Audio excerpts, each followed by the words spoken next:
Masa sih? Iya. Udah kok. Kamu bohong. Iya mati. Iya mati. Iya, soalnya enggak. Pokoknya itu ada Carl Rogers. Jadi Carl Rogers ini adalah pencipta konseling yang berpusat pada klien. Terus ada Fritz Perls, dia itu pencipta terapi Gestalt, dan Richard Bandler serta John Grinder, kameramen. pencipta pemrograman neurolinguistik. Kemudian ada kontributor utama dari praktik counseling anak itu ada Virginia Epstein yang percaya pada kemampuan anak untuk memecahkan masalah sendiri dalam lingkungan di mana hubungan dengan terapis itu erat dan aman.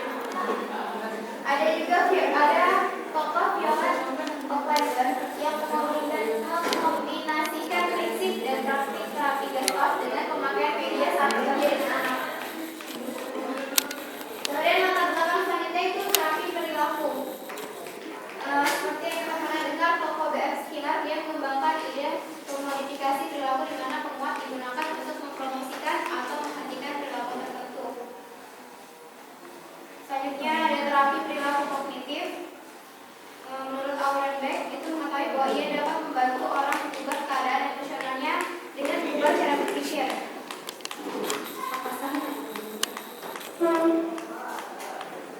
Loncat aja, jadi tadi ada pendekatan yang lebih mutakhir.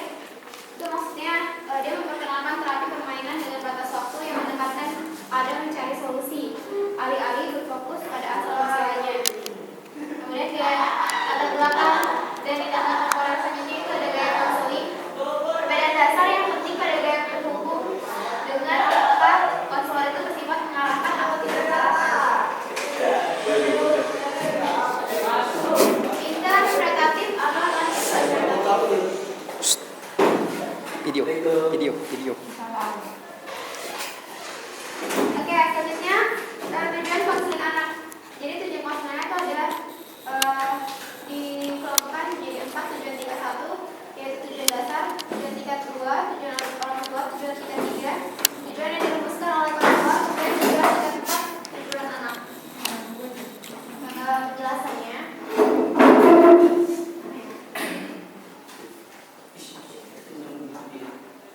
Jadi misalnya untuk tujuan tingkat 1 itu tujuan dasarnya. Tujuan ini secara global bisa diterapkan untuk semua anak dalam terapi, meliputi memungkinkan anak menghadapi masalah emosional yang menyakitkan, memungkinkan anak itu memperoleh tingkat keharmonisan dalam pikiran, emosi dan tingkah laku, memungkinkan anak merasa nyaman dengan dirinya sendiri, memungkinkan anak menerima keterbatasannya dan kekuatannya serta merasa oke dengannya, memungkinkan anak mengubah tingkah laku yang mempunyai akibat negatif, dan memungkinkan anak berfungsi dengan nyaman dan beradaptasi dengan lingkungan eksternal misalnya di rumah dan di sekolah. Dan yang terakhir, maksimalkan kesempatan bagi anak tersebut untuk mengejar tonggak perkembangannya. Tujuan tingkat 2 itu tujuan orang tua. Tujuan ini ditentukan oleh orang tua saat mereka membawa anaknya untuk mendapatkan terapi. Tujuan ini berhubungan dengan agenda pribadi orang tua dan biasanya didasarkan pada perilaku anak saat tersebut. Contoh, misalnya anak mengotori dinding dengan kotorannya. Tujuan orang tua adalah menghilangkan perilaku si anak itu. Tujuan tingkat 3. Tujuan yang dirumuskan oleh konselor. Contohnya aja, seorang anak yang suka memoleskan kotorannya. Apa? Konselor mungkin mempunyai hipotesis bahwa kesenangan memoleskan kotorannya itu adalah dampak dari masalah emosional yang dimiliki anak. Jadi konselor akan menentukan tujuan berupa menghadapi dan mengerjakan masalah emosional anak. Tujuan tingkat 4, tujuan anak. Tujuan ini muncul selama sesi terapi dan secara efektif merupakan tujuan yang diinginkan anak meskipun anak biasanya tidak mampu mengucapkannya.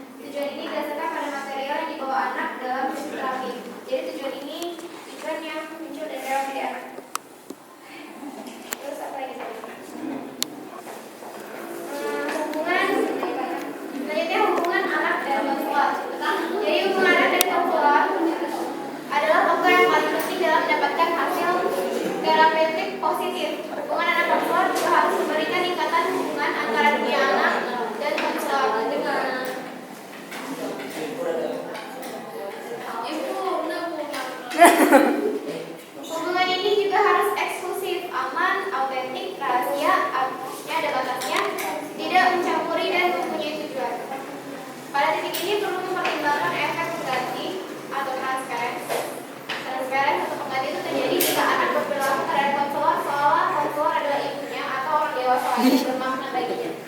Counter transference terjadi jika seorang perempuan merespon transferensi anak dengan secara tidak sadar untuk memenuhi peran seperti peran yang dilihat anak. Konselor harus mempunyai counter transference jika hal tersebut terjadi sehingga dapat ditangani dengan benar. Transference dapat dihadapi dengan membawa hal ini ke dalam kesadaran si anak. Atribut-atribut seorang konselor. Jadi maksudnya sini atributnya itu pelengkap yang harus dimiliki seorang konselor. Jadi konselor itu harus kongruent. Konselor juga harus menyelami jiwa anak-anaknya sendiri. Konselor itu harus bersifat menerima.